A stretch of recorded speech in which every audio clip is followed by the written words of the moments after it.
Looking for the perfect happy hour to unwind after a long day at work? Look no further than Walter's Indoor-Outdoor Happy Hour, catering to everyone who lives in and around Navy Yard. $5 happy hour options include salmon sliders and house red wine. The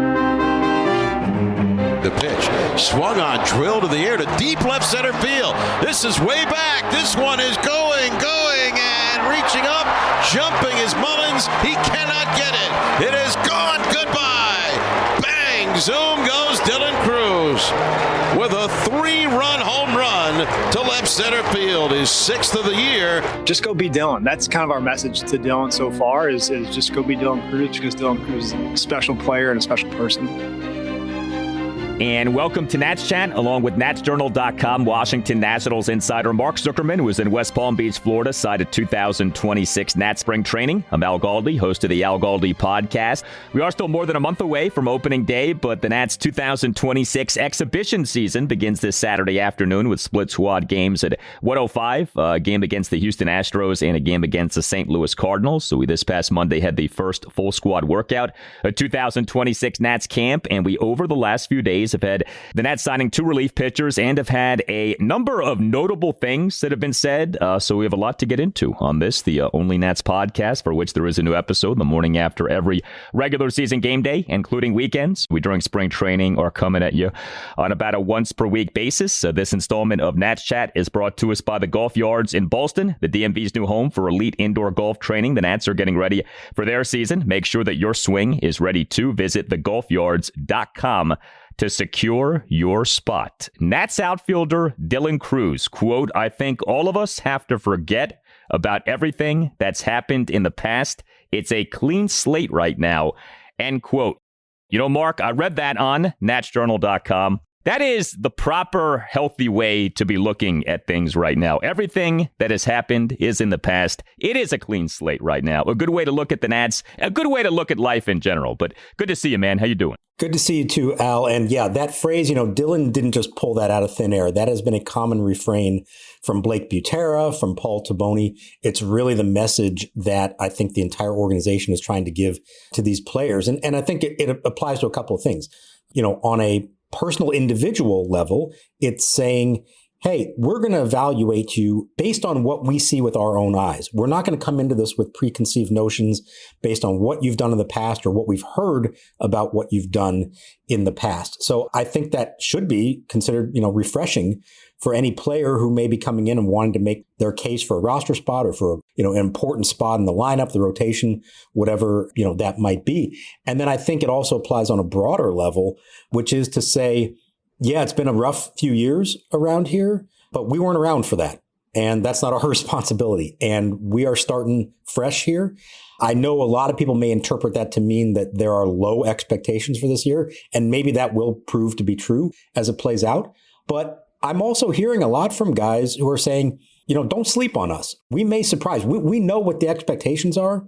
But if we can become the kind of players and the kind of team that we believe we really are, and if this new staff can bring out the best in a lot of them, we can actually surprise some people out there. And maybe we're not as far away as everyone assumes. Now, it's easy to say that in mid-February. Let's check back again, in late April, once they've made it through the first month of a season, and see what that looks like in actual wins and losses. But there is an optimism, and I think it's just a refreshing idea for everyone to think that the clean slate, you're starting over. What happened in the past really doesn't matter in any situation. It's about what you do now. Well, I am really excited to see what the Nats core nucleus of guys does with this new process. I think that it's hard to be supremely bullish with the pitching, but when it comes to James Wood and Dylan Cruz and Brady House and CJ Abrams, and if you want to expand that to like Harry Ford, how those guys do with this process, I think that's going to be interesting. I think that's going to be exciting. I'm really, jacked up to see how these guys do. And, we're in that time now of spring training where position players have reported, and you start to get these conversations of like, okay, James Wood, what is the state of James Wood? Dylan Cruz, what is the state of Dylan Cruz? CJ Abrams, some pretty forthright comments in recent days about, being aware of the trade possibility here. And it's like, these guys are here. And they have not been maximized so far. And in some cases, they have been far from maximized. And you say to yourself, okay, with this new and what we believe to be a much better process, do we at least see these guys play at their best or close to their best this coming season? Because if that happens, the season to me is a success. If we see great versions of Wood and Abrams and Cruz and House and Ford, the season is a success regardless of anything else that happens, regardless of what the record ends up being. Yeah, I agree. And ideally, the best versions of all those guys is actually going to show up in the record in some way. I agree with you that I'm more optimistic about the lineup. There is real talent there. We know there is real young talent on this roster, especially among their position players where, arguably 7, even 8 of the spots in the lineup could be filled by a real potential long-term solution. Now, we know that doesn't necessarily mean that it'll work out that way. But for the most part, almost every position is filled by somebody that you could look at and say, yeah, this could be the long-term answer at that spot. Now, on the pitching staff, it's a little tougher to say that. There are some promising pieces. There are a few obvious stopgap veteran types in there as well. The bullpen, we really don't know what that's going to look like. It may be a work in progress all year long. But I think sometimes we don't give enough credit for how much is actually in place already. The previous administration, for all its faults, did acquire some very talented young players who are now all up here at the same time. And now it's up to them and up to their new coaching staff to bring out the best in them. And really what, to me, a successful 2026 looks like for them. You'd like it, to result in more than the 66 wins they had last year, of course. But even beyond that, what you want is at the end of this year for Paul Taboni to be able to look at this and say, we have a lot here already, and they're close to being pretty good. And they've shown us enough this year that I can go to ownership now and say, hey, it's time to add to this. It's time to put the finishing pieces to this puzzle. There's a long way to go between now and then. But it's not outrageous to think that there are pieces here that within the next year, you're going to say, they've got a lot of it in place already, and now it's time to add to that. Yeah, you want to exit this season with real belief in faith in the core, in the nucleus, in Wood and Cruz and Abrams and House and Ford, etc. You want to be able to look at those guys and say there is a group of 4 or 5, hopefully more players here around whom this team can build. And that's what you want. I think that's part of the frustration here is that we don't know for sure what this core is just yet. There still is a lot of hope. There still is a lot in the way of well, this could be the case. This might be the case, but there's not a lot of certainty. I mean, James Wood appears to be legit. How good he is, we'll see. But beyond James Wood, I think there are a lot of questions about a lot of these guys. And so I think this is such a big season, especially for a guy like Dylan Cruz, who his first season at the major league level was abbreviated and he had that lengthy college season, didn't do so well. Okay, fine. Last season, officially his rookie season, dealt with the injury and the performance, at least in terms of the results, was not quite good, although the process stats have been good. This does seem to be okay, let's see it. Now is the time for Dylan Cruz to produce as he was drafted to produce as a number 2 overall pick. And, you certainly get that sense in reading the quotes from him that he recognizes that it's go time for him. Now is the time for him to assert himself as a true, legitimate, foundational player for the Nats. Yeah, and I think what he also has come to realize is he can't try to be something that he's not yet. He just needs to be the best version of himself. I think he knows how talented he is. He knows what he can do. There were a lot of lofty expectations heaped on him right away when he got to the big leagues, and you can understand why that's the case. But I think he maybe, in addition to the injuries and everything else, might have got a little swept up in all of that. And I think the message that they're telling him is, we know you're talented. We know you're good. Go out there, make sure you're playing every day, keep your body in good shape, and go be the complete player we know you are. And that doesn't have to mean a certain number of homers or stolen bases or a certain batting average or anything like that. It's just being a good, solid player and being good at everything. Good hitter, good base runner, good defender, and yes, good in the clubhouse as well. We've talked before, and we all know, everybody knows that he is the type of guy who wants to be the leader of the clubhouse. And he also knows that he can't really be that guy until he already has proven himself to some extent on the field. But I asked him about leadership, and I think he gave a good answer that it needs to come from a lot of places, that you can't force that issue. You can't just declare, hey, I'm the leader of this team. It has to come naturally and organically. And it will come from him, but it will also come from others in their own specific ways. And it starts with being out there and playing consistently for 6 months and showing everybody the right way to do it. You can't just march in here in mid-February and declare to a whole clubhouse, hey guys, follow me, hop on my back. I'm going to lead you to the promised land. That's not the way it works. And he's not really in a position to be able to do that kind of thing yet anyways. Interesting stuff regarding CJ Abrams in recent days. So Blake Butera talking about how he has spoken with Abrams about, expectations for Abrams as a player and how Abrams is very much set on, wanting to be an all-star for this coming season. Butera has sung the praises of Abrams in terms of his work ethic. Has been good to hear that. He's one of the best players in baseball, in my opinion, has the potential to be. I told him a couple of days ago, I'm like, hey, you should be an all-star this year. And he's like, I know, that's my goal. So I think just pushing him, continue to push him. As I said, Abrams gave you some, I thought, pretty, upfront comments about being aware of the trade talk. It does kind of feel now that he hasn't been traded yet, and so it would seem unlikely that he's traded before opening day. But of course, we don't know. A trade could happen at any moment or could not happen at all. What most struck you from what Abrams had to say about where he's at? I think just the awareness of it. And, he pointed out, hey, I was traded once before. I think we tend to forget that because he was only starting to be a big leaguer, but he was part of the Juan Soto trade that happened mid-season. He did not see that one coming. So he said because of that, he kind of already knows what this is like. And so I think there is a little more maturity and understanding maybe of these things. So I think the awareness of that, and also the awareness that there is nothing he can do about this. The only thing he can do is, as he described it, stay where his feet are. Focus on what he needs to do here every single day. And that is being consistent, paying attention to all these little things that he knows he needs to be better at on defense, at the plate, pitch selection, all that stuff, and staying mentally into it every day of the season, every inning, every pitch. And he acknowledges that sometimes has been hard to do, especially as seasons have gone south on him. We know the first half numbers the last couple of years for him versus the second half numbers for him. And, as far as what's going to happen here, I know Jason Stark of The Athletic did a survey and the consensus among people around the league was that he was the most likely person to be gone before opening day. And I'm not saying it couldn't happen. I've just felt like all along that it's a different scenario than MacKenzie Gore, where number one, Abrams has another year of control. It's still 3 years of control. And number two, he is coming off such a rough second half of the season, and there probably are some more questions about him. If he puts together the kind of first half that we've seen him do the last 2 years, his stock is going to rise. And then it's going to be time for Taboni and his team to decide, is he actually a part of this moving forward?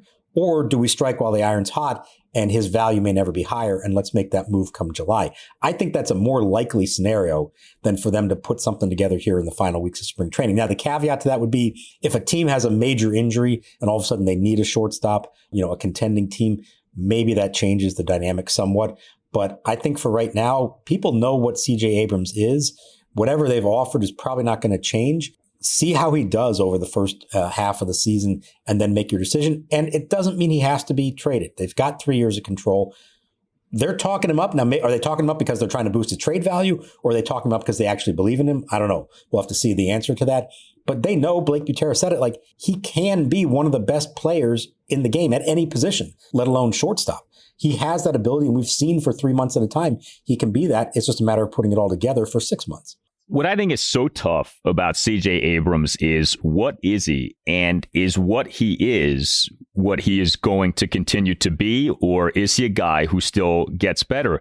He's going into just his age 25 season, so he's still at an age at which you can improve. Like, it's not like this guy is exiting his prime or anything like that. Like, he still has multiple years left in his athletic prime. And, for all of the inconsistency in recent seasons, if you look at the bottom line numbers for each of the last 3 regular seasons, his OPS has gone up each year. 2023, 712, 2024, 747, 2025, 748. That's mirrored in the OPS pluses, 96 to 109 to 111. So he actually is showing improvement if you look at just each regular season in its totality. Now, there's also the defense, right? He had a wretched season defensively at shortstop this past season. That's something else Blake Butera has talked about, that Abrams is working hard on his defense. Is he a shortstop? Well, I'll tell you what. his offensive numbers at shortstop look good. If he's not a shortstop and you're talking about moving him somewhere else, well, then all of a sudden, maybe the conversation changes. So what I would love to know, and of course we don't know this, but Paul Taboni, Anirudh Kalambi, Blake Butera behind the scenes, when they look at Abrams, do they say to themselves, this is who he is? Or do they say to themselves, no, this guy can get to another level. And if we get this guy to another level, we're looking at one of the better shortstops in baseball. What I've always wondered about CJ Abrams is he a franchise shortstop? Is he, a Bobby Witt Jr. or a Gunnar Henderson? Or is Abrams more of an Ian Desmond? No disrespect to Ian Desmond. Ian Desmond was a good player, but was not a great player. You wouldn't call him a franchise shortstop, and his peak time was a very finite period of time.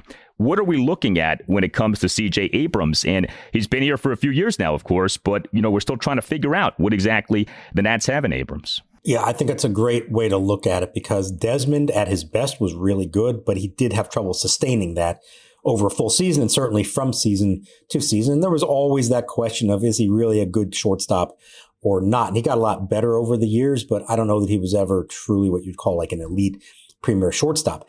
It's funny you mentioned Bobby Witt because I remember a couple of years ago looking at this. Abrams is essentially 1 year behind him in terms of big league service time and experience.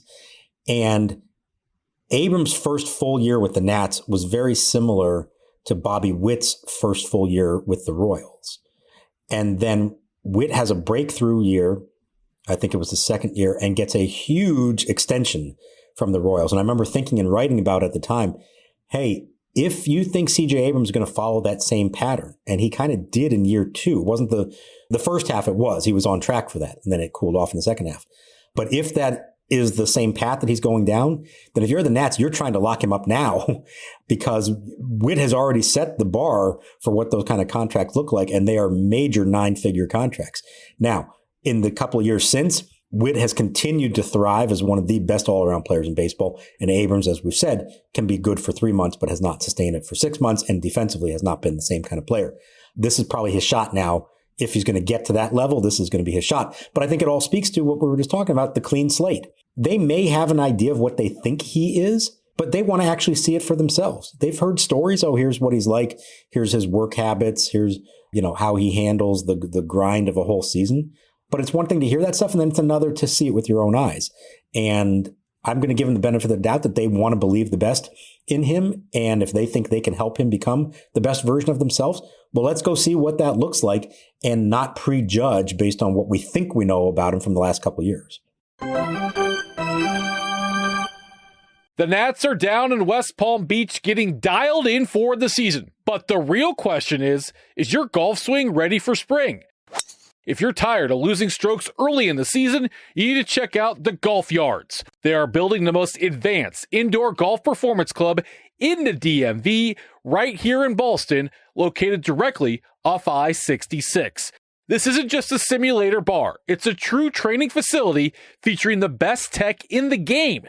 TrackMan simulators, well-putt putting technology, techno gym, and OxFit strength training that the Olympians and PGA Tours pros use, and a one-of-a-kind short game area with a real sand trap. It is the perfect place to fix your slice, work on your short game, or just escape the weather. They are opening doors in April, but founding memberships are going fast. They are building a community of golfing enthusiasts in the DMV and want you to be part of it. Go to thegolfyards.com right now to lock in your membership before the season starts. Big thanks to our sponsor, BetterHelp, for partnering with us for this important conversation about mental health. This is Steve Smith here, former NFL wide receiver and host of the 89 show on YouTube. So having a counselor and working with BetterHelp, that gives you an opportunity to really start to unpack. But people don't understand, when you unpack things, you also open up a box that you're not always sure what's inside. So I think that's why seeing a professional is extremely important. If you need someone to open up to, visit BetterHelp. That's betterhelp.com/89 to get started. Cade Cavalli right away. This is the first one that jumps off the page to me. The velocity is higher than it was last year already. And just the body, you can tell he put a lot of work in this offseason. He's in really good shape, and just his presence on the mound. He's one that stood out, from the jump. All right. Maybe the most significant thing said at Nat spring training in recent days happened on Monday. Blake Butera was asked an open-ended question about, are any pitchers standing out in terms of velocity? And Butera, without hesitation, brought up Cade Cavalli and sung the praises of Cavalli to where, if you are a Nats fan and you are someone who has been waiting and waiting on Cade Cavalli to deliver on where he was drafted, you could not help but get excited. It was so good to hear what Blake Butera had to say about Cade Cavalli. Cade Cavalli, of course, was taken by the Nats, number 22 overall pick in the 2020 MLB draft out of the University of Oklahoma. March 2023, underwent Tommy John surgery on his right elbow, pitched briefly in the minors in the 2024 season, struggled for AAA Rochester last season, but still got called up last August 6th. He at the major league level last season off having made just one career MLB regular season start. 10 starts, ERA of 4.25, whip of 1.48. The whip was high. The ERA was certainly nothing special, but he stayed healthy. And you looked at him and you said, okay, we can build on this. We can work with this. But of course, you still had a lot of questions about him. Well, here we are now in spring training, and at least so far, he seems to be doing quite well. The velocity is very much in a good place to where, again, Blake Butera brought him up without hesitation. And then, as you wrote on NatsJournal.com, some impressive work from Cavalli on Thursday afternoon in facing the likes of James Wood and CJ Abrams. What do you think about what we have here with Cade Cavalli so far? Just based on the eye test, which is all we really have to work on right now, it stands out. It does look different from the other guys they have in camp, at least the other, big leaguers who are ready to be, on the major league team right now. It does stand out. Watching him face a hitting group in live BP today that included James Wood and CJ Abrams, I think that's an important step for him, not just to face anybody, but to face some of the team's best hitters. And it wasn't necessarily that he dominated them. There were some pitches that definitely had both guys fooled. But what I was really impressed with in talking to Cade afterwards, he talked about the feedback he got from those hitters, both in terms of what they said, but also just their actions at the plate. And he gave a really good specific example of this. So we know that Cavalli, maybe his best pitch is his breaking ball. He's actually added a second one to that now, a sweeper to go along with the curveball. His curveball is pretty much 12-6 dropping down. The sweeper is going to be more horizontal.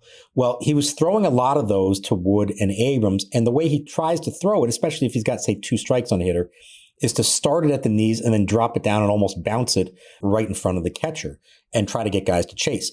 And Wood and Abrams were not really biting on that pitch. And so Cavalli took something out of that.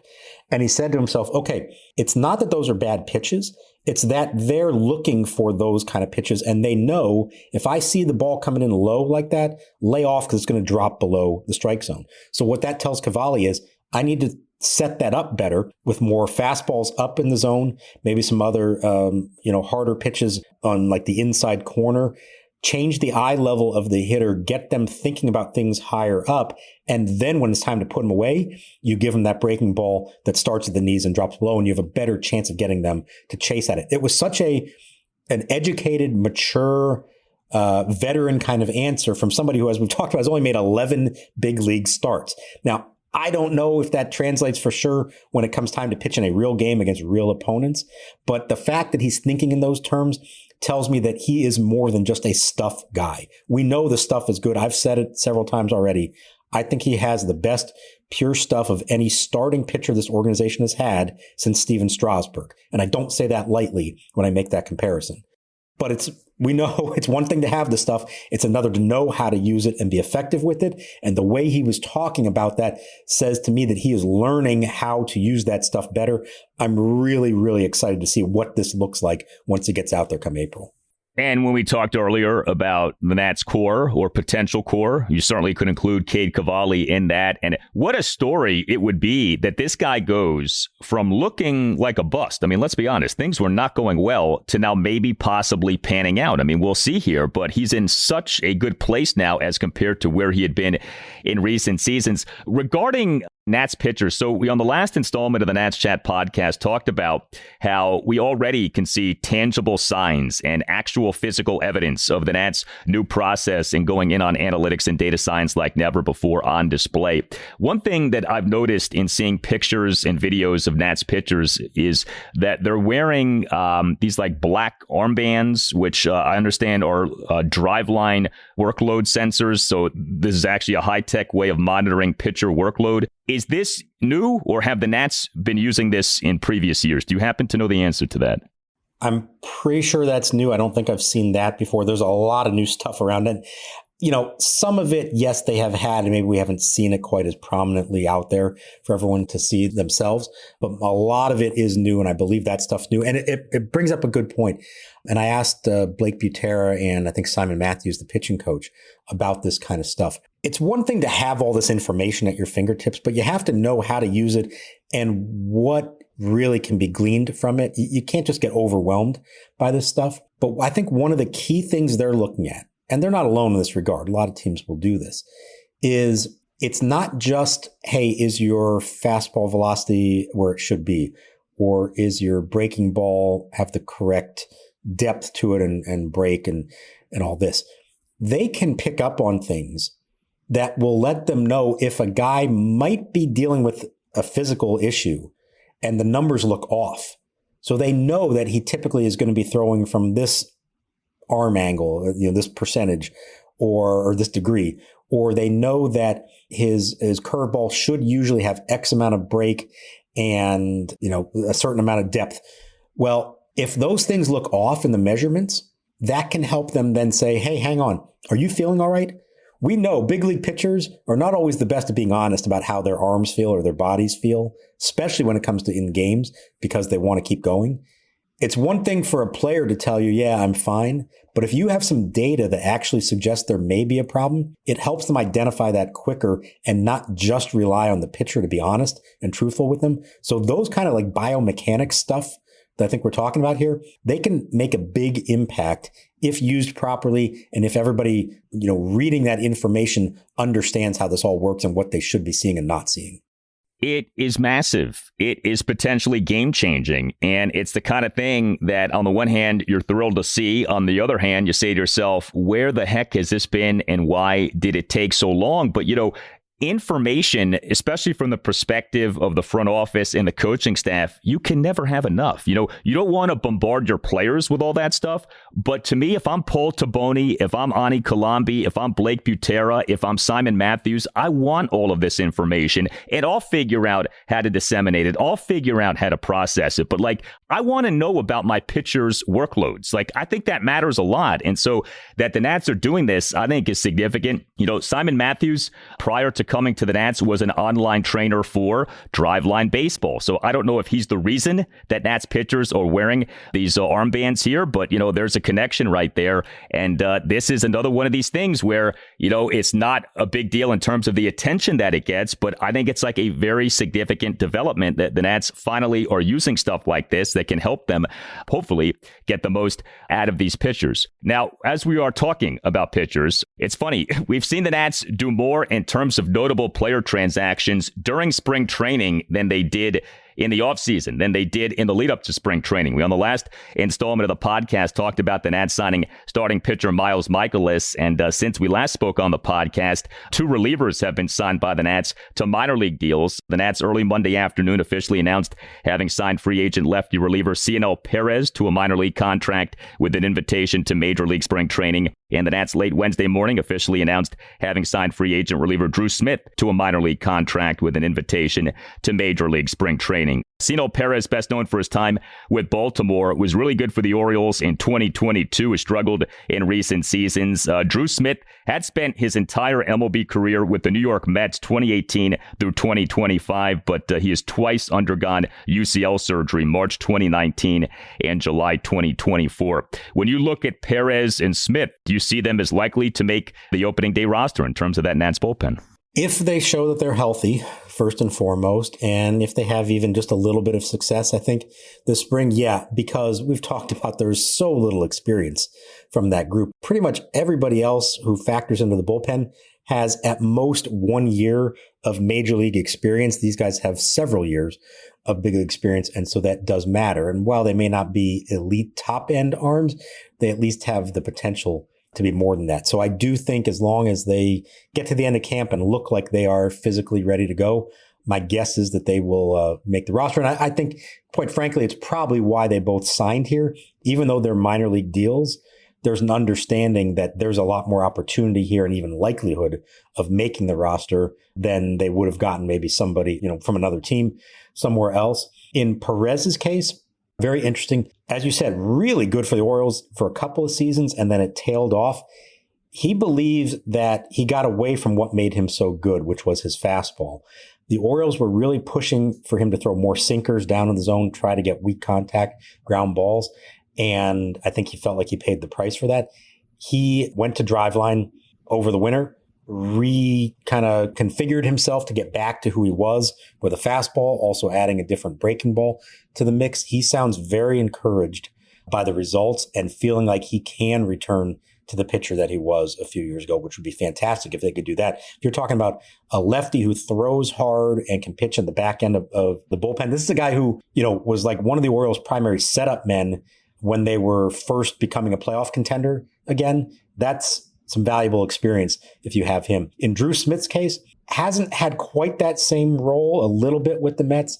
Obviously, he's missed a considerable amount of time because of the second Tommy John, but he said he was on the verge of making it back last year, and had the Mets made the playoffs, he was hoping they'd put him on a playoff roster. He was that close. The Mets didn't get there, so he never got the chance. But he said his offseason was completely normal. He comes to camp at 100%, no restrictions. Now, again, let's see, he hasn't pitched in a competitive game in quite some time, but he was feeling good about it. And I think these are calculated moves by the team to pick up a couple guys that they think they're getting on minor league deals, but who have some real upside and experience where you never know with relievers, of course. But this isn't just let's go find some guys with some experience like we've seen in the past. I think these were two particular cases that they went after that made sense for them. Well, there's upside, especially with Perez, I think. I mean, like you said, he was really good for the O's just a few years ago. And I think this is a nice test for Paul Taboni and his front office from a standpoint of, we know the last guy had a hard time putting together bullpens. Is Taboni appreciably better in that regard? Or is this an Achilles heel for Taboni as well? I actually thought one of the more interesting exchanges we had with Taboni when he was on the podcast was about the construction of bullpens in MLB in 2026 and how you go about doing that. And he talked about something that we've talked about, which is, look, you need a lot of optionable arms, which they have lacked. And, Perez and Smith aren't exactly helping you in that regard. But that's the key here, is that the Nats just need to get a lot of options in terms of the bullpen, a lot of guys, hopefully, with options. And maybe you can somehow figure out a bullpen in that way, in addition to hopefully hitting on a Cino Perez or a Drew Smith. You look at most good bullpens, and they have at least one or two guys like this, right? A guy coming off a down season, a veteran who's able to capture things for at least one more year in which the guy is good, if not really good. And the Nats have really struggled in that regard in recent years. Got a good season out of, say, Derek Law a few years ago, so maybe somebody like that. But, getting the veteran who's down, getting him on the cheap, and then rehabbing him to where he is good for you for at least a season. The Nats just have done that way too rarely, certainly in recent years. And maybe Paul Taboni has the magic touch when it comes to being able to do some of that here. Yeah, I'd add Hunter Harvey to that list. And he wasn't really a veteran, but a guy with plenty of upside who just couldn't stay healthy. They took a shot at him. It worked out really well. And interestingly enough, he has not been able to be the same guy since they traded him to Kansas City. I think he's now with the Cubs, but that was a win for them. But you're right. Those are the kind of moves that we need to see them be good at doing. And, I think the other thing to remember about bullpens, we've seen it play out all the time, even on good teams. The bullpen you start the season with is almost never the bullpen you end the season with. And so you pick the 8 best you think you have, but you do need other guys. And the moment that somebody does struggle, you send them down, you bring somebody else up, and you hope that over a few months' time, roles start to be identified, who can you count on? Who can you not count on? And ultimately, if you're a good team and you're in a pennant race, by the second half of the year, you kind of have a hierarchy there. And you know, this is my best guy for this situation, for that situation. There's going to be a lot of that. I expect there to be more of a revolving door. The term Simon Matthews used, I don't know if it's a good thing or a bad thing. He referred to the bullpen as kind of like a pirate ship down there. I guess that means like, hey, a bunch of hired guns that are going to come in and might be a little bit crazy. You don't know exactly what you're going to get, but you hope it all works out. In the end, I love that term from him. I want to see what that actually looks like in practice, though. Yeah, well, relievers are second-class pitching citizens, right? Relief pitchers are failed starters. And so in a lot of ways, relievers are like the deplorables of the pitching society. You know, relievers are the misfits of the pitching society, but that doesn't mean that they can't do really good work for you. And we'll see what this Nats bullpen does. Big thanks to our sponsor, BetterHelp, for partnering with us for this important conversation about mental health. This is Steve Smith here, former NFL wide receiver and host of the 89 show on YouTube. So having a counselor and working with BetterHelp, that gives you an opportunity to really start to unpack. But people don't understand, when you unpack things, you also open up a box that you're not always sure what's inside. So I think that's why seeing a professional is extremely important. If you need someone to open up to, visit BetterHelp. That's betterhelp.com/89 to get started. Right-hander delivers, swing and a fly ball to deep right field. Back goes Kirsten, the right fielder. He's at the big wall looking up, and there it goes. It is gone. Goodbye. Bang, zoom goes Luis Garcia Jr. with his 4th home run of the year. The Nationals have led off each of the first 2 innings of this game with a home run. And it's the Nationals 2 and the Orioles nothing. Here's a simple question with maybe a complicated answer. What is Luis Garcia Jr.'s primary position? I don't know the answer to that yet, and I'm not sure the Nationals actually know the answer to that yet. He is getting work at first base, but he's splitting his time. And actually, I had seen more of him at second base through the first week of camp than I had at first. Finally saw a little bit more of him at first base in the last couple of days. I'm always interested in, especially in a year like this where there's so much uncertainty, when like the A team takes the field for defensive drills, for infield drills. Who's where? Who's lined up where? Who are the first guys up? And what do we interpret from that? And for the most part, that's been Brady House at third, CJ Abrams at short, Luis Garcia at second. And the first guy at first has been Andres Chaparro. And then the second group right behind them, so still working a lot of times with the first teamers, has been Abimelec Ortiz, one of the prospects they got in the MacKenzie Gore trade from the Rangers. Those have been the 2 primary first basemen. And then you've had Jose Tena usually backing up Garcia at second base and Nasim Nunez backing up Abrams at shortstop. When Garcia did move over to first, he became the first man up working with now Tena at second, Abrams at short, and House at third. And I will tell you, he looked pretty smooth with the first baseman's mitt. It did not look like he was uncomfortable. I know he's done some work there, but they're running outfield relays. He's got to know where to be. He seemed to be in the right position, scooping up, quick hops off the bat, being able to turn and fire to second base to start a double play. He looked pretty good at that. I think the major issue with him, and it's the reason why they're even talking about this, is his lack of range. And so there may be less of a problem for that at first base. We'll see when he gets into a game situation how his footwork is around the bag and all that. But I would say they very much want to get a look at him there. Not full time. They're going to have him play both positions. And the hope would be by the time you get to the end of the spring, you have a sense, is this something we can do or not? And if not, you forget it. You put him back at second. If you do think it's a chance, you put him there. But I don't believe he's going to be every day. I think we're going to see a lot more mixing and matching with this lineup on a daily basis. Unless 9 guys really stand out as being the best they have, I think there's going to be more platooning, more moving around the lineup. I actually asked Blake Butera, not to get off on a tangent here, I asked him about his lineup construction today, especially at the top of the lineup. And he mentioned like 4 different guys that he could see hitting leadoff: Abrams, Wood, Cruz, and even Dalen Lyle, and made it sound like he doesn't necessarily believe in the idea of just having the same look 1, 2, 3 every day, that it will be based on who they're facing, who's doing well, who's not, how they think it sets up best for the course of the game. That and the other point he made, and I know this is an Al Galdi way of thinking. He says, I want my best hitters to take the most at bats over the course of the season. So that could mean more of James Wood in the leadoff spot, regardless of whether you believe in the idea that a power hitter should be coming up second or third with guys on base already. Blake Butera, sing that song, my friend. Sing that song. Love hearing that. You know, it's so crazy with Luis Garcia Jr., right? It's easy to forget this. He was a shortstop, and then he got moved to second base. And now, as he's going into just his age 26 season, we're talking about him potentially being a first baseman. That is quite a slide down the defensive spectrum. And as we have discussed in the past with this, his bat doesn't really play at first base. As a second baseman, maybe yes. You know, he's not a bad hitter. He's a little inconsistent, but he's actually had pockets of real offensive success. But he's not a first baseman in terms of his offensive prowess. And so even if the Nats do like him at first base, can you have him as your regular first baseman because the batting is what it is? Yeah, I think it's absolutely fair to question that. And it's the reason I've kind of been skeptical about this all along. The thing is, who else they got? Like I told you, it's Chaparro, it's Abimelec Ortiz, it's maybe Matt Mervis, a free agent pickup, a DC native who has played some for the Marlins and the Cubs, but has been working out, at least to this point, with like that B team that's on another field at the same time, not with the starters. So we'll see. But it's wide open, it feels like to me. And more, I'm getting the sense that they may not have an everyday first baseman. We may see them mixing and matching there. And to keep coming back to the same point, I've made it before, but I think it's true. We got to think in these terms. This is what the Tampa Bay Rays have done a lot.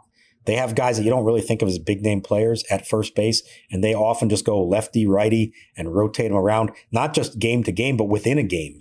If, let's say, the opposing team starts a right-hander, you've got your left-handed first baseman to start the game. And then at some point later on, if they bring in a lefty out of the bullpen, you might make the switch and bring in the right-handed first baseman for the rest of the game. So we may have to think of first base differently than what the traditional notion of a first baseman is: big, powerful slugger who's an anchor in your lineup and plays almost every day.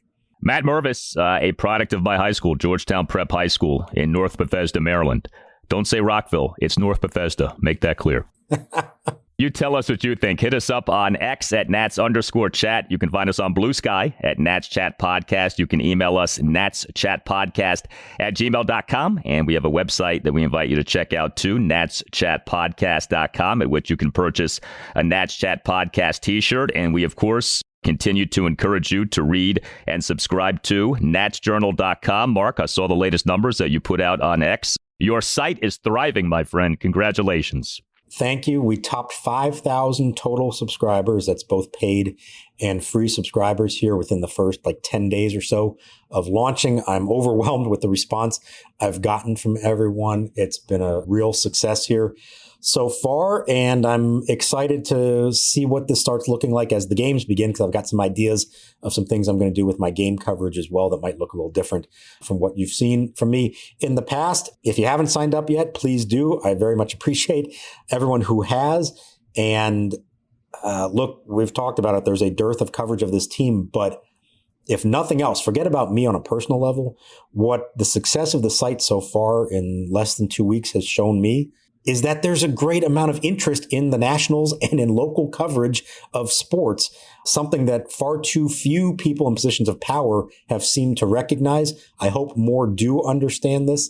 It wasn't just me at Mass, and it's not just the Washington Post. There are other outlets that are laying people off. I think it's a huge mistake. It's a huge missed opportunity. There is significant interest in local sports in the area, and specifically about the Nationals.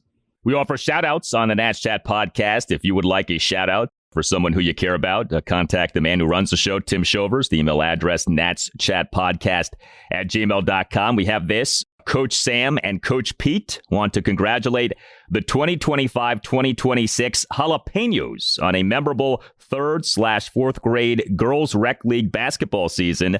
The Jalapenos provided the DMV region with some of the best sports memories since Howie Kendrick's home run off the foul pole in Game 7 of the 2019 World Series. We will never forget the thrilling 10-8 win to close out the regular season, the short-handed win over a previously undefeated team, or the dominant performance in the first round of the playoffs. All of the girls improved their skills, played hard, played together, and most importantly, had a ton of fun. Thank you to Marley, Blakely, Rory, Lily, Evelyn, Betty, Liv, Dale, Victoria, Callie, Chloe, and Lexi for an unforgettable season. Go Jalapenos and go Nats. Yes, viva los Jalapenos on a terrific season. First of all, I love the team name. That's fantastic, whoever came up with it. I love that for a team name at any level, but especially a young kids league. I think that's fantastic. And 10-8 was the final score. That's a nail-biter on the court if you could pull off a 10-8 victory. So congrats to the Jalapenos on a great season, and thanks for listening. Absolutely. This installment of Nats Chat brought to us by the Golf Yards in Ballston, the DMV's new home for elite indoor golf training. The Nats are getting ready for their season. Make sure that your swing is ready to go too. Visit thegolfyards.com to secure your spot. All Nationals radio highlights on Nats Chat are courtesy of 106.7 The Fan. For Mark Zuckerman, I'm Al Galdi. We thank you for listening, and we'll talk to you next time on the Nats Chat podcast. 1 ball, 2 strikes. Rooker windmills the bat around. Here comes the pitch. Swing and a miss. He blew it by him at 100 miles an hour. Cade Cavalli's first inning in the big leagues in 3 years is a 1-2-3 frame with 2 strikeouts. Welcome back, Cade Cavalli. He absolutely blew him away.